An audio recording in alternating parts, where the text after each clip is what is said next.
disais. Oui.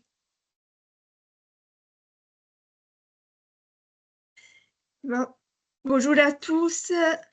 Je vois qu'il y a encore des gens qui sont en train de se connecter. Donc, on va démarrer. Bienvenue à tous à ce nouveau webinaire du Reprend.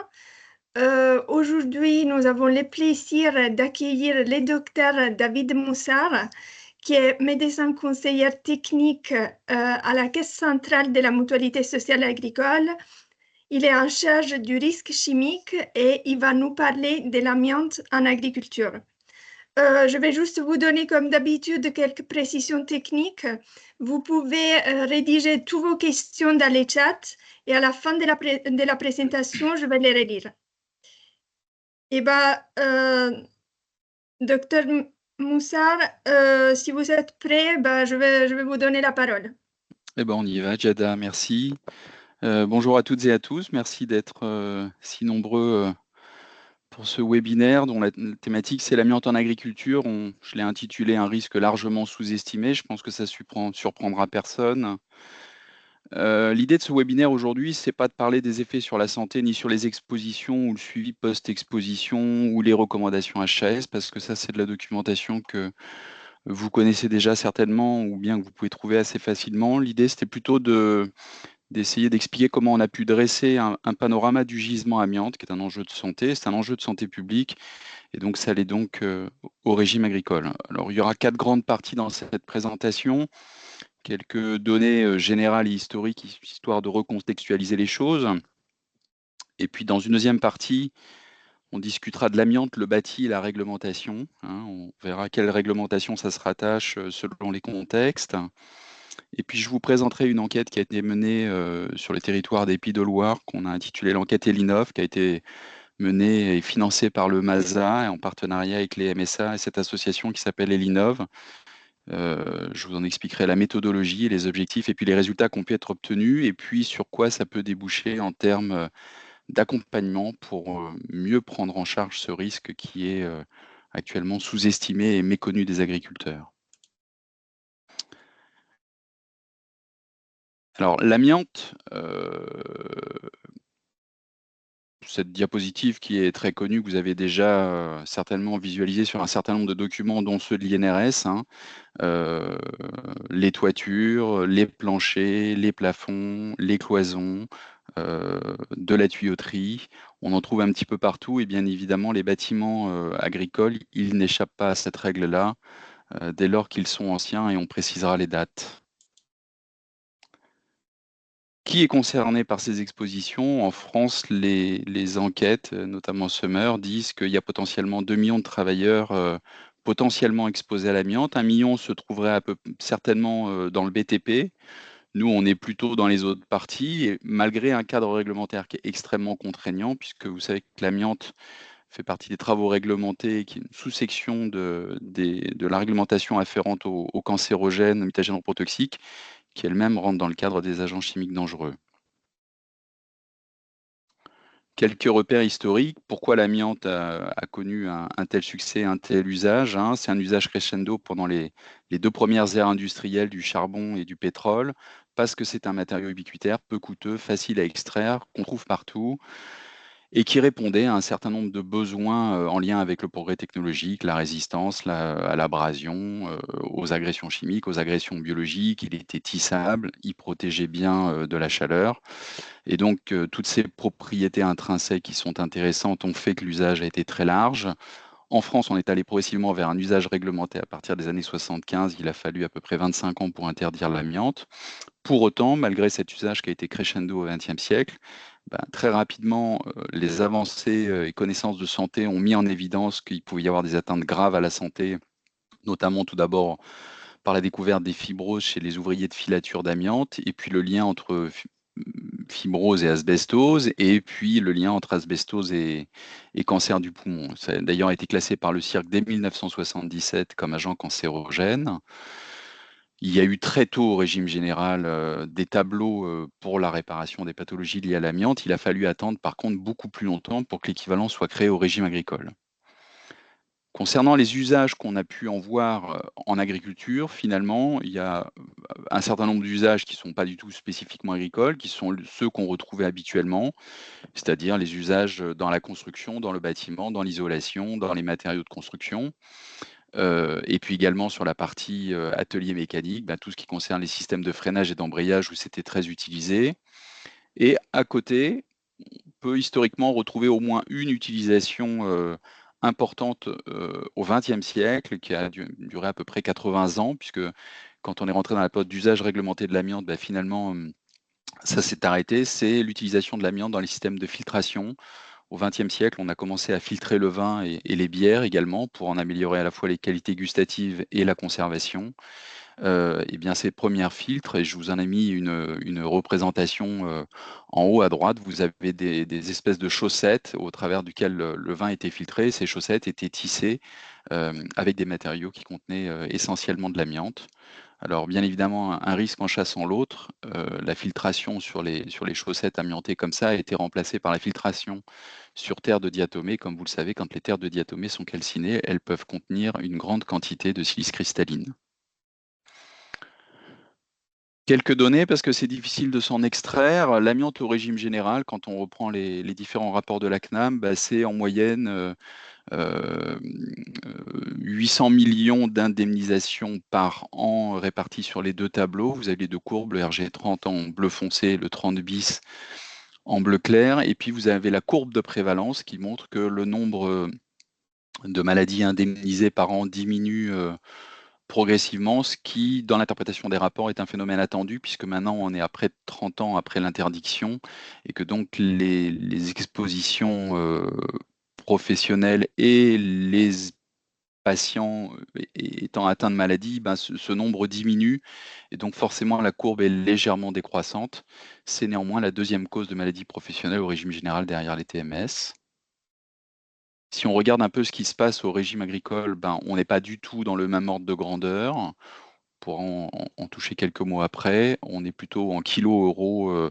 Vous avez deux courbes de prévalence parce que j'ai eu accès aux données pour les salariés agricoles et puis les non-salariés agricoles, ceux qu'on peut appeler autrement les exploitants, puisque on a à la fois des exploitants qui travaillent tout seuls et puis des exploitants qui sont employeurs de main-d'œuvre et qui ont du personnel salarié. Donc on n'est pas du tout dans le même ordre de grandeur.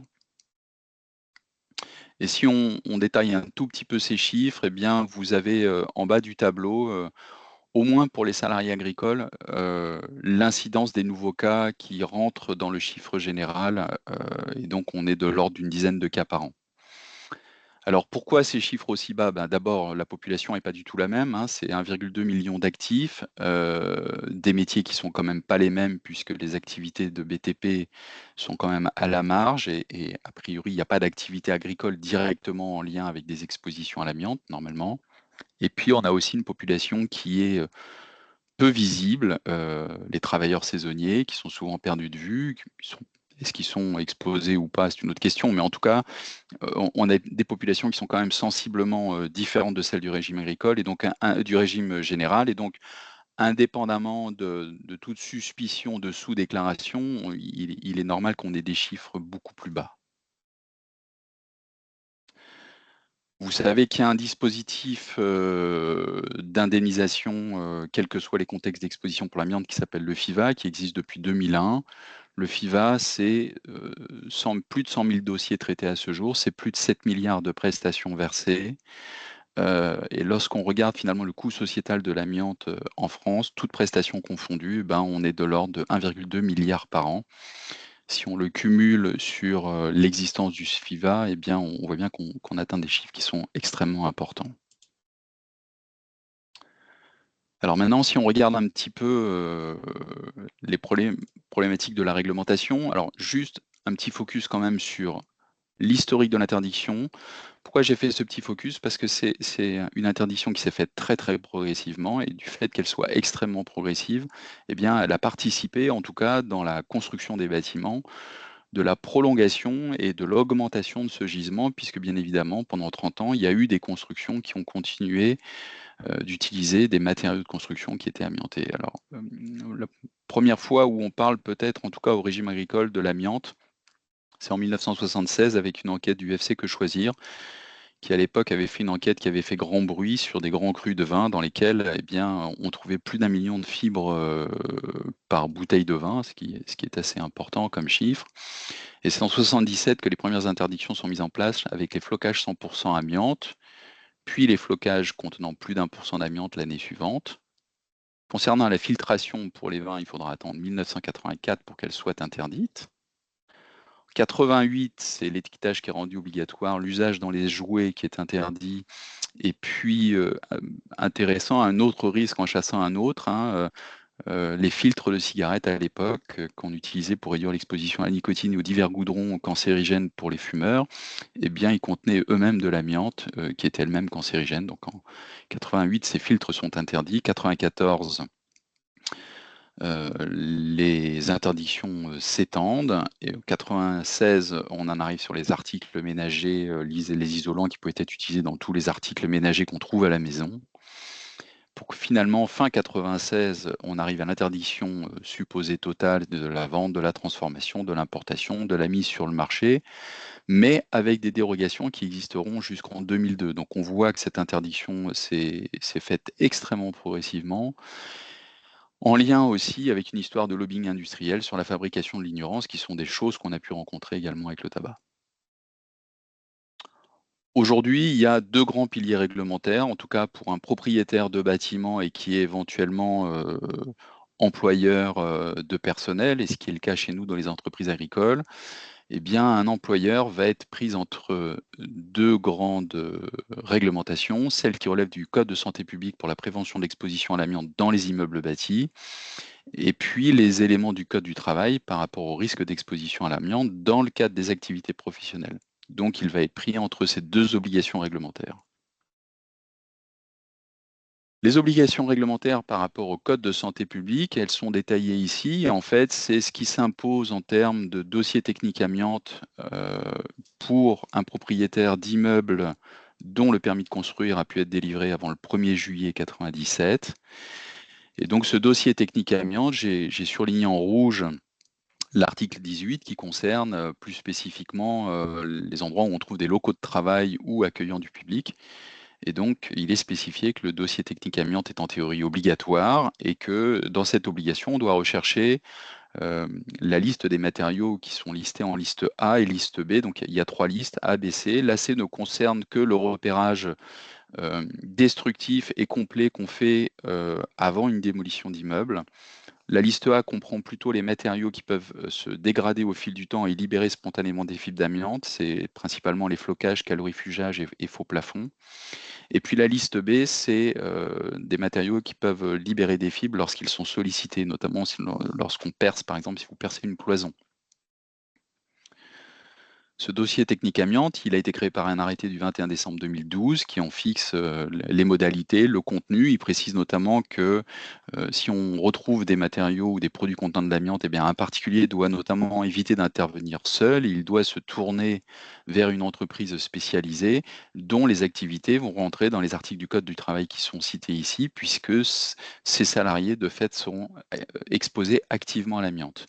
Et puis, il renvoie vers des éléments du Code de l'environnement par rapport à la gestion des déchets, dont la gestion de A à Z incombe au donneur d'ordre et au maître d'ouvrage qui doit s'assurer de la bonne gestion des déchets dans les règles de l'art telles qu'elles sont définies dans le Code de l'environnement.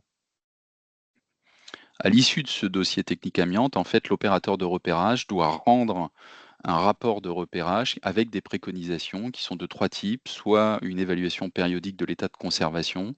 Ça sous-entend finalement, à l'instant du DTA, eh bien, les matériaux sont plutôt en bon état et que donc ça ne nécessite qu'une évaluation périodique.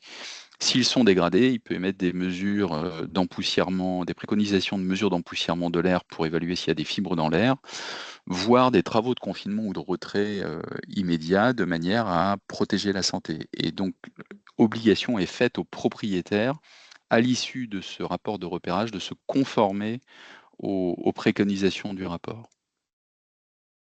À côté de ça, on a ce qu'on appelle le RAT, le repérage avant travaux, repérage amiante avant travaux, qui, lui, est un repérage qui doit être ciblé et repéré et orienté en fonction de la nature des travaux même qu'on va exercer. Donc ce repérage, lui, peut être destructif sur les matériaux, parce il peut nécessiter qu'on aille casser ou investir dans un bâtiment pour évaluer la présence d'amiante.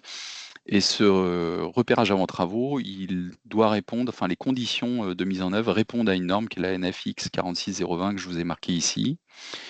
Et tout donneur d'ordre a l'obligation de transmettre le RAT à l'entreprise vers laquelle il va se tourner pour la mise en œuvre du chantier.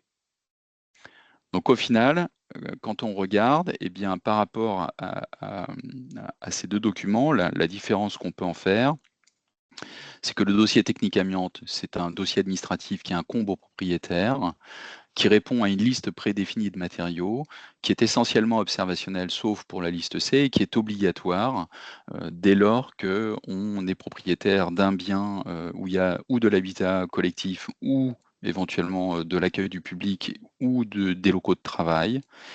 Et donc c'est un document qui est systématique. Le repérage amiante avant travaux, c'est un document qui est fait, donc comme il indique, son nom l'indique, avant travaux, donc il est fait à destination. C'est une méthode observationnelle ou destructive selon les besoins des travaux et il incombe au donneur d'ordre. Alors le donneur d'ordre n'est pas toujours le propriétaire, hein. On peut être locataire d'un bâtiment et avoir l'autorisation de faire des travaux dedans et à ce moment-là, le RAT incomberait au donneur d'ordre, au locataire du bâtiment. Concernant maintenant la protection des travailleurs, c'est-à-dire ceux qui sont susceptibles de se retrouver activement exposés à l'amiante, donc ça rentre dans le cadre des travaux réglementés dont j'ai cité les articles tout à l'heure. Eh bien, il y a 2 grands types de chantiers, vous le savez certainement. Il y a ce qu'on appelle la sous-section 3, qui concerne les travaux de désamiantage et de confinement ou de retrait de l'amiante. Et puis, les travaux un peu plus légers, qui sont ceux de la sous-section 4, où les contraintes administratives sont pas les mêmes, qui concernent les interventions, ce qu'on appelle les interventions ponctuelles. Dans la sous-section 3, l'entreprise doit être certifiée et on va voir comment ça se passe. Pour les travaux en sous-section 4, il suffit simplement que le personnel soit formé via une formation à la sous-section 4. Finalement, on aboutit à un logigramme décisionnel quand on est propriétaire de bâtiment ou qu'on souhaite faire des travaux, et c'est le cas chez nous, on n'échappe pas à la règle. Si je suis propriétaire d'un bâtiment agricole et que je dois faire des travaux de remise aux normes ou de modification, la première question à se poser, c'est est-ce que le permis de construire a été délivré avant le 1er juillet 97? Si ce n'est pas le cas et que le bâtiment est postérieur, eh bien, je peux faire les travaux moi-même, mais en principe, il n'y a pas de risque. Si le permis de construire a bien été délivré avant cette date du 1er juillet 97, pardon, eh bien, j'ai l'obligation normalement de faire pratiquer un repérage avant travaux. Ce repérage doit me dire s'il y a la présence de matériaux et de produits contenant de l'amiante. Si ce n'est pas le cas, je retombe dans le premier cas de figure, je peux mener les travaux sans souci ou les faire mener le cas échéant par mes salariés. En revanche, si la réponse est oui, normalement déjà je ne dois pas intervenir moi-même. Je dois classifier la nature du type de chantier. Est-ce que ça va être un chantier en sous-section 3 ou en sous-section 4? Et je dois me tourner vers l'entreprise ad hoc. Alors ce qu'on verra, c'est que bien évidemment, comme pour la sous-section 4, il n'y a pas de certification obligatoire de l'entreprise. Une entreprise peut très bien imaginer former du personnel d'entretien de son entreprise à la gestion de chantier en sous-section 4 de manière à les mener dans les règles de l'art. Donc au final, on l'a bien vu, 2 réglementations qui se juxtaposent. Une première qui relève du code de santé publique qui concerne le bâti et la protection des personnes pouvant être accueillies dans ce bâti. Et puis les éléments du code du travail qui concernent spécifiquement les travailleurs qui peuvent être amenés à travailler au contact de l'amiante. Et donc il faut vraiment retenir, je pense, que les contextes d'exposition active à l'amiante ne peuvent concerner réglementairement que des salariés qui ont été formés, soit dans le cadre d'une entreprise certifiée, soit dans le cadre de chantiers en sous-section 4. Et en tout cas, il ne devrait pas y avoir réglementairement d'autres contextes d'exposition active à l'amiante dans le cadre des activités de travail.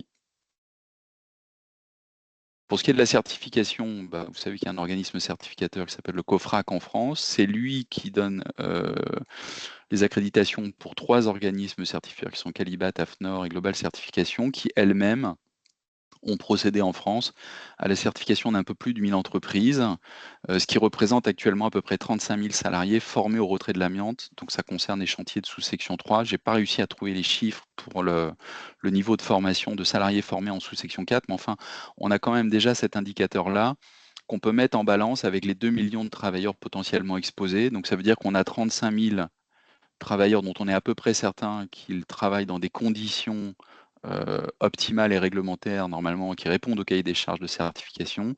Et puis les autres, ils le sont de différentes manières, accidentellement, par défaut de vigilance, par défaut d'évaluation, mais en tout cas hors cadre réglementaire. Concernant la gestion des déchets, très rapidement, ce sont les 3 articles du Code de l'environnement qui renvoient la responsabilité vers le donneur d'ordre et voilà, le donneur d'ordre des travaux qui est responsable de A à Z de la gestion de ces déchets et il doit s'en assurer qu'ils sont bien effectués dans les règles de l'art.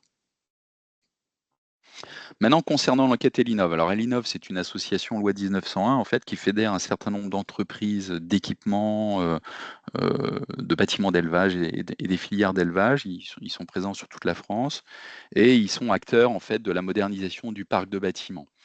C'est un travail donc qui a été mené en partenariat avec eux, les MSA de Pays de Loire et les chambres d'agriculture. Les objectifs, c'est que vous savez que dans le PST4 actuel, il y a notamment un des grands enjeux du PST4, c'est mieux connaître et agir sur les gisements d'amiante au sein des exploitations agricoles. Donc cette enquête, elle n'arrive pas par hasard. Et puis aussi sensibiliser aux risques liés à l'amiante. Et puis à côté de ça, on a finalement en agriculture un parc de bâti agricole qui est vieillissant. La grande transformation agricole en France, c'est au sortir de la Seconde Guerre mondiale, quand on est passé progressivement d'une agriculture paysanne aux entreprises agricoles intensives qu'on connaît aujourd'hui. Et donc, il y a eu énormément de construction de bâtis agricoles sur cette période-là. Et c'est là que je renvoie à ce que je disais tout à l'heure, l'interdiction extrêmement progressive qui a participé de l'intensification de ce bâti agricole amianté qui aujourd'hui est vieillissant. Le deuxième enjeu, c'est la problématique de la renouvellement des populations agricoles, puisqu'il est annoncé un turnover de l'ordre de 50% à l'horizon 2030. Ça veut dire vente, transformation, succession, transfert de propriété sur les bâtiments, mais aussi parfois, et même souvent, changement du mode d'exercice ou des modalités. Il y a des contraintes filières. Et donc, ces bâtis peuvent nécessiter des mises aux normes, des évolutions qui peuvent nécessiter des travaux. Et puis, bien évidemment, il y a la problématique des cessations d'activité et quid du devenir de ces bâtiments. Donc, ça, c'est le premier objectif.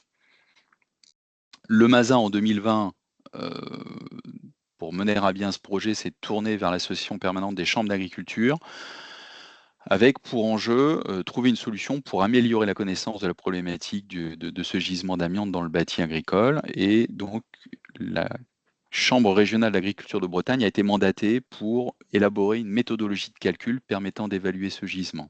Il se trouve qu'à peu près à la même période, il y a une démarche qui a été entamée par la MSA des Pays de Loire sur un webinaire sur la réglementation amiante pour mieux sensibiliser et informer les exploitants avec des axes de travail, la création d'un groupe de travail à l'issue de ce webinaire, et puis des axes envisagés sur l'information, la sensibilisation, le recensement du gisement amiante sur les Pays de Loire, et puis l'étude de mise en place d'offres adaptées, puisque les chantiers de désamiantage en sous-section 3 coûtent très très cher, et que c'est un frein naturel aussi à la mise en œuvre de chantiers dans les règles de l'art, on peut le penser, et la création d'une carte de déchetterie recevant les déchets amiantés.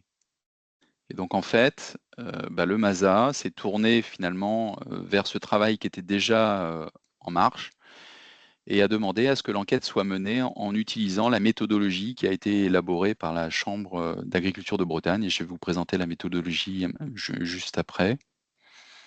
Et cette enquête a fait aussi l'objet finalement de 2 grandes actions de suite. La première, c'est essayer de mettre en mouvement, c'est comme ça qu'on l'a appelé, les exploitants en expérimentant la possibilité de former en sous-section 4 des exploitants agricoles de manière à ce qu'ils puissent mener eux-mêmes des travaux urgents. Et les travaux qu'on voit urgemment le plus fréquemment, c'est les travaux d'intervention en toiture, lorsque par exemple il y a des dégâts sur les toitures qui sont grêlées, où il faut intervenir rapidement pour réparer les toitures. Et bien ces formations ont été spécifiquement orientées sur cet axe-là pour en étudier la faisabilité et l'intérêt.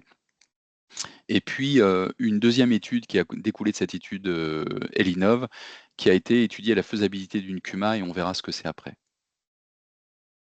Donc la méthodologie, elle repose sur l'examen de documents administratifs qui relèvent du recensement général agricole des années de 2000, avec un certain nombre d'accès à un certain nombre de documents divers qui permettent de connaître l'état du bâti agricole, c'est-à-dire recenser le nombre de bâtiments qui existaient à l'époque sur le territoire de l'étude. Ça a été, dans un deuxième temps, de définir un bâtiment modèle pour chaque type d'activité étudiée. Donc ça, il n'y a pas de document officiel, c'est à dire d'experts, c'est-à-dire qu'on s'est penché sur quelle était la conception et l'organisation du travail à l'époque, quelle était la surface type d'un bâtiment d'élevage et quels étaient les matériaux qui étaient habituellement utilisés de manière à pouvoir déterminer sur le parc du bâti la probabilité de présence de matériaux amiantés dans les différents éléments constitutifs du bâtiment. Et cette méthodologie a été appliquée sur la filière agricole, sur la filière élevage porcin et sur la filière élevage bovin. Et finalement, quand on présente les résultats, on arrive sur l'équivalent de quelques départements, de 3 territoires, et bien on arrive à plus de 3000 bâtiments, possiblement plus de 800 000 tonnes de matériaux pouvant contenir de l'amiante, et ce qui représente une surface au sol de plus de 2 millions de mètres carrés. Donc on voit bien que sur un territoire extrêmement limité, la quantité de matériaux était extrêmement importante. Et donc, si on fait une extrapolation au national, puisqu'il y a quand même l'agriculture est quand même présente sur l'ensemble du territoire national, ça montre le potentiel de gisement amiante qui est dormant et qui représente une source potentielle d'exposition au fil du temps, puisque si on ne fait rien, ces bâtiments iront immanquablement, de toute façon, en se dégradant au fil du temps. Les formations SS4, voici un petit peu comment ça se passe. Donc, ça a été fixé par un arrêté en 2012. Il y a 3 grands types de formations suivant les activités. Celle qui a été retenue dans le cadre de l'expérimentation, c'était la formation de 2 jours opérateur de chantier avec un contenu adapté et orienté vers les besoins qui avaient été ciblés, c'est-à-dire les réparations en toiture. Maintenant, l'action de suite qui a été l'étude de faisabilité du CUMA en partenariat aussi avec le MASA. Eh bien, une CUMA, pour ceux qui ne savent pas, c'est quoi? Donc, c'est l'acronyme de coopérative d'utilisation de matériel agricole. En fait, c'est un statut associatif qui permet à des agriculteurs ou des exploitants de se regrouper ensemble de manière à mutualiser des besoins, du matériel, des actions. Donc, la CUMA, comme toute association, n'a pas de but lucratif pour elle-même, elle facture à prix coûtant et elle réalise aussi des travaux donc pour l'ensemble de ses adhérents, mais aussi exceptionnellement pour des clients. C'est une forte implantation territoriale puisque c'est un agriculteur sur 2 qui est adhérent d'une CUMA en France et c'est un certain poids économique puisque c'est plus de 600 millions de chiffre d'affaires, c'est 5000 salariés. Donc c'est représentatif de la profession. L'idée a été de se dire, est-ce qu'on peut faire une CUMA qui serait certifiée et spécialisée dans la gestion de sous-section 3 et des chantiers en sous-section 4? Elle concernerait bien évidemment les adhérents de la CUMA et puis des clients sur son territoire alentour, bien évidemment des clients limités au régime agricole. Et bien évidemment, elle assoit sa faisabilité sur l'étude du gisement qui est extrêmement important, qui donne a priori une viabilité économique à la CUMA. La faisabilité technique, il fallait l'étudier également, puisque la certification en SS3 est extrêmement complexe. Il faut être capable de répondre à un cahier des charges administratif, organisationnel, technique et humain. Ça sous-entend un parcours qui s'inscrit sur plusieurs années de période probatoire où l'entreprise est auditée. Cette faisabilité technique a été considérée comme faisable. La faisabilité financière, économique et sociale, eh bien, c'est là où c'est intéressant, puisque le tarif habituel d'un chantier de désamiantage, on est aux alentours de 70 € du mètre carré. Et finalement, les modélisations qui ont été faites sur ce que pourrait être l'activité d'une CUMA sur une année permettent d'afficher un tarif aux alentours de 30 € du mètre carré, ce qui est moitié moins. Et donc, c'est là l'intérêt qu'on peut y voir pour une profession pour qui le financement de chantier de manière classique en faisant appel à une entreprise certifiée habituelle, eh ben, les coûts sont vite exorbitants parce qu'on est sur des surfaces qui sont très importantes. La faisabilité juridique a également été étudiée puisque les CUMA, comme elles ont un statut associatif, c'est pas un statut habituel d'entreprise. Cette faisabilité juridique, en principe, elle est possible, mais il y a beaucoup de délégations de pouvoir dans les CUMA et finalement, c'est aujourd'hui ce qui a été un frein il y avait des exploitants qui s'étaient manifestement engagés dans la démarche pour la création d'une CUMA pilote sur les territoires des Pays de Loire et finalement, ce projet a à ce jour pas abouti, faute d'engagement des protagonistes à cause de la crainte réglementaire. Alors finalement, on arrive à notre dernière partie, hein. On a pu faire le constat qu'on a un gisement amiante qui objectivement était extrêmement important. C'était en partie suspecté, mais en tout cas l'étude permet de le confirmer. Et c'est comment améliorer à la fois l'accompagnement, la sensibilisation et diminuer les risques. Le premier message que vous allez retenir le plus facilement, je pense, c'est que bien évidemment, ça n'est pas une problématique agricole. En soi, c'est pas du fait des activités agricoles. La problématique, c'est bien le vieillissement du bâti agricole et la quantité du gisement intrinsèque dans le bâti. Et que le plus souvent, l'exposition à l'amiante, elle est certainement le fait d'une méconnaissance du risque en lui-même et du cadre réglementaire.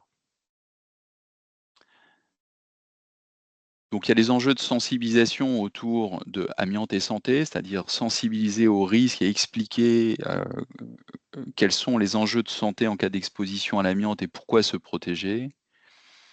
Certainement sensibiliser sur le cadre réglementaire et les obligations spécifiquement quand on a des bâtiments dont le permis de construire a été délivré avant le 1er juillet 97, en expliquant bien les obligations autour du DTA et autour du RAT, qui sont des documents réglementaires. Et puis les risques encourus en l'absence de ces documents, si son personnel pouvait venir à être exposé accidentellement. Et puis peut-être un petit focus aussi sur le risque assurantiel qui peut aggraver en cas de sinistre, avoir des conséquences financières importantes, puisqu'il y a des modélisations qui avaient été faites avec le Crédit Agricole, qui est un partenaire historique du monde agricole, notamment concernant l'assurance des bâtiments agricoles. Finalement, la responsabilité civile est obligatoire, donc ils sont à minima assurés en responsabilité civile. Et puis parmi les garanties complémentaires qui peuvent être proposées, il y a une garantie qui s'appelle déblai et démolition. Et c'est là où finalement une indemnisation, un contrat d'assurance à minima peut vite coûter très cher en cas de sinistre majeur, puisque dans le cadre d'une indemnisation, dans le cadre d'un contrat d'assurance qui protège bien l'exploitant, eh bien, il pourrait ne se retrouver qu'avec le montant de la franchise en cas de sinistre. Par contre, en cas d'indemnisation sur un contrat un peu, je vais le dire entre guillemets, au rabais, eh bien, la gestion et le coût du désamiantage pourraient être à la charge de l'exploitant et on voit qu'on est sur des chiffres qui sont très rapidement supérieurs à 100 000 €. Donc l'outil de travail est détruit, il n'y a plus d'argent qui rentre, mais en plus, il faut financer 100 000 € pour le désamiantage. On a vu le rôle de l'État implicitement au travers de ce diaporama, c'est que la réglementation est complexe et souvent mal connue. Euh, euh, la mettre en œuvre est coûteuse pour les acteurs. C'est encore plus vrai dans le monde agricole où vous savez qu'on a enchaîné les crises depuis quelques années et que le monde agricole ne va pas bien. Euh, on a une politique menée par nos pouvoirs publics qui a été fortement incitative au maintien de l'amiante, puisque un retrait extrêmement progressif a participé d'une construction du parc et d'une intensification du parc qui aujourd'hui, on en voit les conséquences. Aujourd'hui, on a une politique de réparation qui est essentiellement basée sur la réparation du dommage au travers du FIVA. Et puis les politiques financières incitatives, mais pas tant que ça. C'est-à-dire que pour le privé, vous avez les aides qui peuvent être données par l'Association nationale de l'habitat, mais qui sont sous condition de ressources. Donc c'est en fonction des revenus du foyer. Et puis concernant les professionnels, au régime général, il existe une aide amiante qui est un fléchage des subventions prévues au régime général dans le cadre du fonds de prévention des risques professionnels. Au régime agricole, on n'a pas stricto sensu de dispositif équivalent. Néanmoins, on a pu voir qu'en théorie, mais là, il appartient à la profession de s'en emparer, c'est qu'il y aurait la faisabilité de créer des CUMA qui pourraient financer à prix coûtant et donc à moindre coût, et c'est quasiment la moitié, mener dans le temps une action principale de gestion de chantier En sous-section 3, permettant la réalisation de travaux importants de rénovation, de restructuration ou de remise aux normes de certains bâtiments. Et en tout cas, en n'exposant pas les salariés ou les exploitants de manière inconsidérée à l'amiante, et en tout cas en respectant les règles de l'art. Et puis, pour ce qui concerne les chantiers plus ponctuels qui relèvent d'une sous-section 4, comme tout employeur, vous savez qu'il y a des cotisations vers ce qu'on appelle la CFP sur les cotisations obligatoires, qui sont les cotisations à la formation professionnelle. Au régime agricole, elles sont fléchées vers deux organismes, un qui s'appelle Vivea pour les exploitants et un qui s'appelle Ocapia pour les salariés agricoles, qui permettent d'avoir chaque année des droits financiers à la formation professionnelle dans le cadre des métiers exercés. On peut très bien, et c'est l'expérimentation qui a été menée sur la formation en sous-section 4 concernant les exploitants, et donc c'est Vivea qui a été mobilisé pour certains, faire financer les formations en sous-section 4 via ces cotisations à la formation professionnelle, et donc qu'elles soient transparentes en termes de coûts financiers pour les exploitants et les employeurs. Et à ce moment-là, sous condition, on pourrait imaginer, parce qu'on a des dispositifs financiers qui existent au régime agricole, accompagner les entreprises. Les conditions pourraient être bien évidemment celles qui existent déjà, c'est d'être à jour de ces cotisations et d'avoir un document unique d'évaluation des risques qui soit à jour. Et puis, la deuxième condition serait que les salariés ou les exploitants qui vont intervenir soient formés à la sous-section 4. Et à ce moment-là, on a 3 dispositifs qui existent. Ce qu'on appelle les AFSE, les aides financières simplifiées pour les exploitants, les AFSA, qui est le pendant pour les entreprises de moins de 10 ETP, et puis au-delà, les contrats de prévention. Donc ces aides simplifiées, notamment, elles portent quand même un montant de 50% du financement de l'investissement plafonné à 3 000 €. Donc en fait, ça fait 6 000 € hors taxe d'investissement. Je ne l'ai pas précisé, mais dans le cadre du fonds de prévention et de l'aide amiante qui est donnée au régime général, ce financement est fléché vers quatre items qui sont bien définis, qui sont les masques adaptés au travail en conditions d'amiante, les aspirateurs très haute efficacité, les dispositifs d'aération, de ventilation, et puis les remorques dont le nom m'échappe, mais qui servent à assurer la décontamination et qui sont disponibles soit à l'achat, soit qui peuvent être également loués.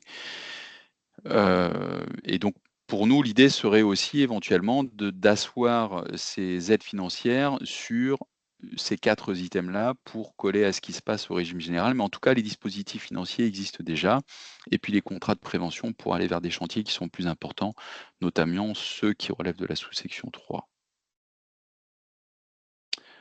Voilà, vous savez que culturellement, on est sur un métier où les gens font beaucoup tout seuls et où ils reposent aussi un peu sur l'entraide. C'est un peu comme les gens de mer et les gens de montagne. On a un bâtiment agricole qui est vieillissant en France. On a souvent des contextes d'intervention d'urgence. Quand on intervient sur une toiture qui a été abîmée, qu'on a du bétail à protéger en dessous, ou qu'on a le fruit d'une récolte, eh bien, on n'a pas forcément le temps d'aller faire un RAT, d'aller faire des devis et d'attendre qu'une entreprise puisse intervenir. Et donc, c'est vrai que nombre de chantiers sont menés en urgence, et c'est un enjeu majeur pour accompagner sur les formations en sous-section 4, parce qu'il y a un enjeu pratico-pratique. C'est des chantiers qui sont faits dans l'urgence, et il y a tout intérêt à ce que les gens, du coup, soient formés à intervenir en sécurité. Voilà, pour ceux qui seront intéressés de récupérer le PowerPoint après coup, bien évidemment, le reprend pourra vous le transmettre, et j'ai mis quelques documents annexes, je ne vais pas m'étendre dessus, mais vous pourrez les consulter, et j'en ai terminé, je vous remercie. Merci à vous, David. Merci pour cette présentation. Elle était très détaillée, très pédagogique. Ce que je vous propose, c'est que je vais lire quelques questions. Mmh. OK, alors. J'espère que j'aurai les réponses. Alors, donc là, on a une question qui nous dit comment doit se protéger un expert incendie Groupama quand il fait une enquête post-incendie récent? Mmh. compliqué peut-être. Eh ben, c'est compliqué de répondre à cette réponse, enfin de répondre à cette question. Comment doit-il se protéger? Bah, peut-être la première question que je me poserais moi, c'est de se renseigner sur l'ancienneté du bâti déjà. Puisque comme on l'a vu, si un bâtiment, un permis de construire qui a été délivré après le 1er juillet 97, en principe, pour ce qui concerne l'amiante, il n'y a pas de risque particulier. Après, dans le cas d'une destruction d'un bâtiment, notamment après un incendie, finalement, il y a les poussières d'amiante, mais il y a pas que ça. Et donc, si c'est un incendie qui a été rincé par les pompiers parce qu'il a fait l'objet, d'un traitement par les pompiers avec des lances à incendie pendant des heures durant, si tout est détrempé, a priori, de toute façon, les poussières, elles sont fixées au sol. On peut considérer, je pense, que le risque est à la marge. Euh, si ça n'est pas le cas et que bien évidemment on est en situation de présence de poussière, de toute façon, indépendamment de l'amiante, on pourrait. Mais là, la question me prend un petit peu de court. Est-ce qu'il faudrait porter des masques P2 ou des masques P3? Euh, on a envie de dire peut-être P3 pour inspecter le chantier, oui. Ok. Eh Mais ben, de toute merci. façon, c'est toujours, voilà, on est dans un contexte de polyexposition où finalement l'amiante n'est qu'un élément. Et pour l'amiante, ce qui fera foi a priori, euh, c'est la date de construction du bâtiment. Et par défaut, c'est une règle de sécurité qui est appliquée par les pompiers, hein, on considère que quand on ne sait pas, par défaut, c'est le risque le plus grave qui prime. Et donc finalement, si le bâtiment est antérieur à 97, mais qu'on ne sait pas s'il y avait de l'amiante ou pas, il faut considérer par défaut qu'il y en avait. Euh, ok, merci. Donc, une deuxième question, ça a été pourquoi l'analyse, en fait, l'étude dont vous avez parlé, se concentre uniquement sur l'élevage. Alors, elle se concentre sur l'élevage en fait parce que c'est une culture qui est extrêmement représentative de cette région. Et vous savez qu'il y a des typologies de territoires. On peut imaginer que si cette enquête avait été menée dans la région de Bordeaux, elle aurait peut-être été plutôt dans des cas viticoles. Donc c'est vraiment lié à la typologie agricole de la région. Parce que l'élevage porcin, la volaille et l'élevage bovin sont extrêmement présents et développés, et donc extrêmement représentatifs des activités agricoles du territoire concerné. Euh, on a une question. Quelles sont les actions de sensibilisation auprès des nouveaux installés, notamment lors des stages 21 heures? À ma connaissance, alors je dis à ma connaissance parce que pour les nouveaux installés, les stages 21 heures, il n'y a pas d'intervention de la SST dans ces stages-là, donc je ne connais pas le contenu exact, mais a priori, à ma connaissance, la problématique de l'amiante n'est pas abordée. Les stages 21 heures, il me semble que ça concerne, c'est pas ma tranche, mais c'est pas ma partie métier à la MSA, hein, mais il me semble que ça concerne plus les obligations au regard des problématiques fiscales de l'installation, des cotisations. Enfin, en tout cas, je sais que ce volet-là est abordé. Il me semble qu'on doit les informer sur l'existence et l'organisation du suivi en santé au travail quand on est salarié ou quand on va être employeur de main-d'œuvre, c'est-à-dire la présence du service SST en MSA et les actions qu'on mène, mais ça ne va pas dans ce niveau de détail et l'amiante n'est pas évoqué à ma connaissance, pas du tout. Ok. Et une autre question, quel suivi pour des salariés exposés à un bâtiment amianté de manière passive? Eh bien, là, on se fie aux recommandations HAS. On considère que les expositions passives sur le lieu de travail sont équivalentes aux expositions passives à celles de l'habitat et elles sont normalement sous réserve que l'état de conservation du bâtiment soit correct, que ces expositions sont marginales et ne font pas l'objet d'un suivi particulier. On considère Ok. qu'elles ne sont pas significatives.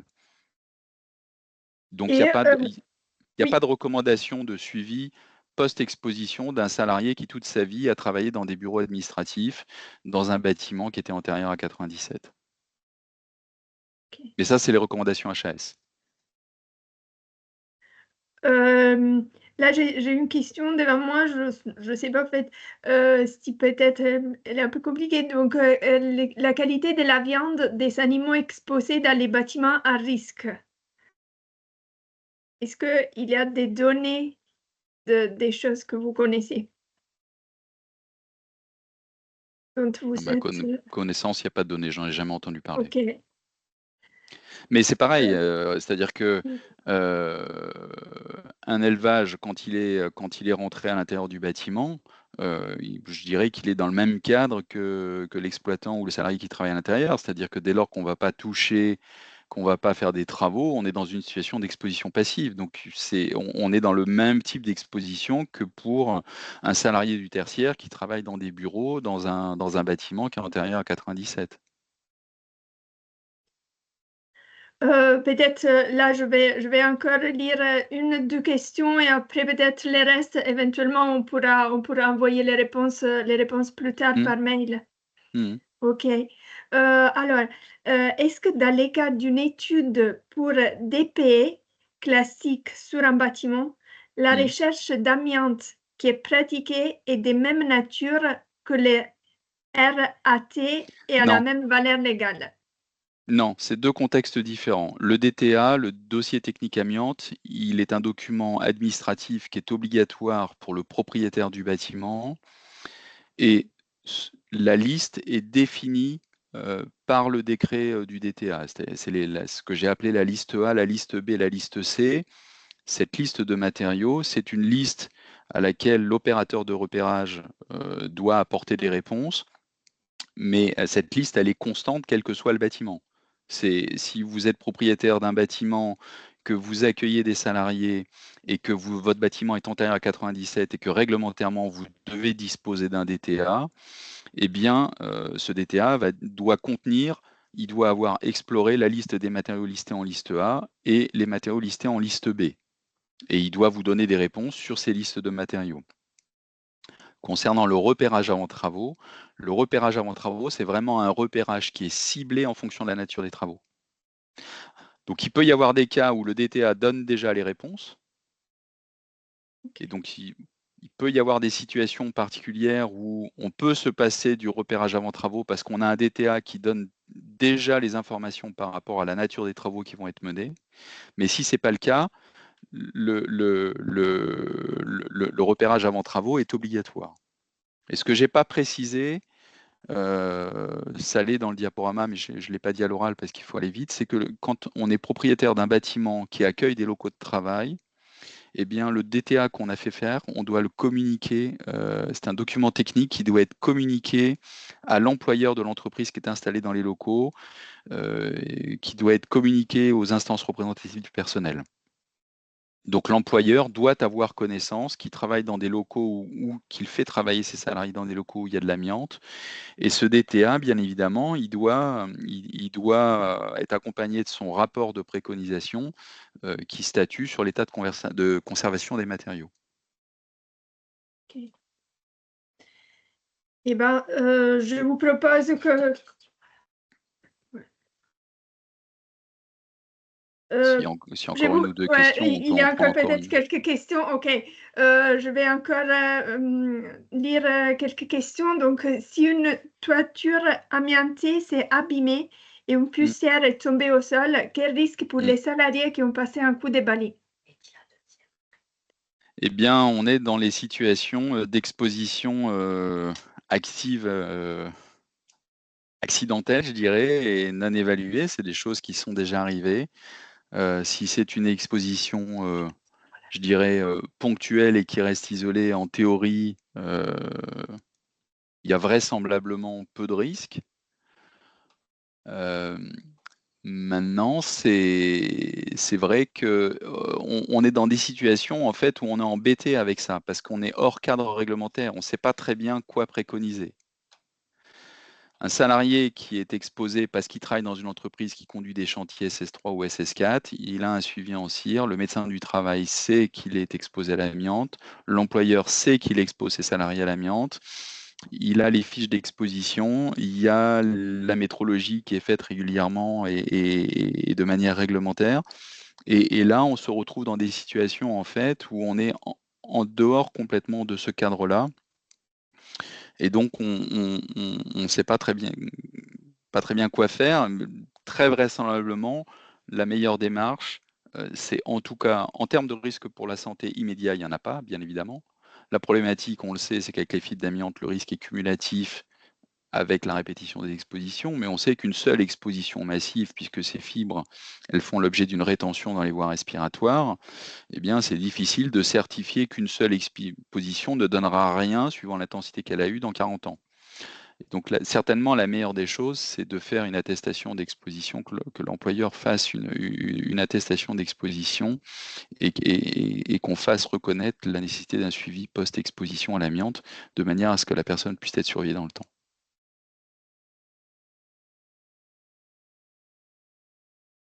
Je vous entends plus, Giada, vous avez Oui, coupé. ok, oui, désolé, mon micro il était coupé. On a encore deux questions sur les DTA. Donc, Oui. une première question, les DTA contiennent-ils les toitures depuis le début de la réglementation ou a-t-il, eux, ajout de la toiture ensuite? Alors le DTA, c'est, est-ce que je retrouve la diapo sur la liste? Je vous demande une petite seconde. La liste des matériaux, tac, tac, tac. Est-ce que j'ai mis ça quelque part? Liste A, liste B, liste C, ça se trouve sur Internet, hein, mais cette liste, l'arrêté est relativement récent puisqu'il date de 2012. Dans le texte de l'arrêté, dans le PowerPoint, il y a des liens dynamiques qui renvoient vers les textes réglementaires. Là, le texte, le DTA 2020, 21 décembre 2012, si on clique dessus, ça renvoie vers le texte législatif. Et il y a la liste des matériaux qui est listée dedans. Elle est définie. La liste A, c'est tout ce qui est calorifugage, faux plafond et isolation. Les toitures, c'est dans la liste B de mémoire. Et il y a des regroupements entre la liste B et la liste C, puisque la liste C, c'est la liste exhaustive qui est faite avant destruction des bâtiments. La liste C, elle ne concerne qu'un bilan avant, qu'un DTA dans l'objet dans la finalité de détruire le bâtiment. Mais les éléments de toiture, ils sont listés en liste B, c'est sûr. Ok. Quel que soit l'âge de la toiture. Dès lors que le bâtiment est antérieur à 97, le DTA est en théorie obligatoire. Et donc, que la toiture, elle date de 1950 ou de 1970, ça ne change rien. Alors, vous n'avez pas parlé de l'obligation des mises à jour du DTA réalisées avant 2013. Qu'en est-il? Qu'en est-il? Ben, je pense qu'il faut de toute façon refaire un DTA et puis se fier aux préconisations qui en découleront par l'opérateur de repérage puisqu'il émettra des préconisations de surveillance postérieure après. Si l'état de conservation est correct et qu'il n'y a pas de travaux immédiats à envisager, eh bien normalement sur son rapport de repérage, il faut refaire un contrôle dans tant d'années. Je vais lire vraiment la dernière question parce que là, on arrive presque à 10 heures. Donc, on entend souvent que la fibre de verre est le nouvel amiant. Qu'en pensez-vous? Je ne sais pas répondre à la question et je ne l'ai pas travaillé, j'avouerai. Je suis Ok. désolé. Merci beaucoup. Et ben, je pense qu'on va conclure le webinaire. Donc, je vous remercie beaucoup, David, pour votre présentation, pour les réponses aux questions. Je remercie tous les participants d'être autant nombreux toujours à nos webinaires. Je vous donne rendez-vous pour notre prochain webinaire qui aura lieu en novembre. Et ben, je vous souhaite une bonne continuation, une très belle journée. Merci à tous et puis à très bientôt. Au Au revoir. revoir. Au revoir.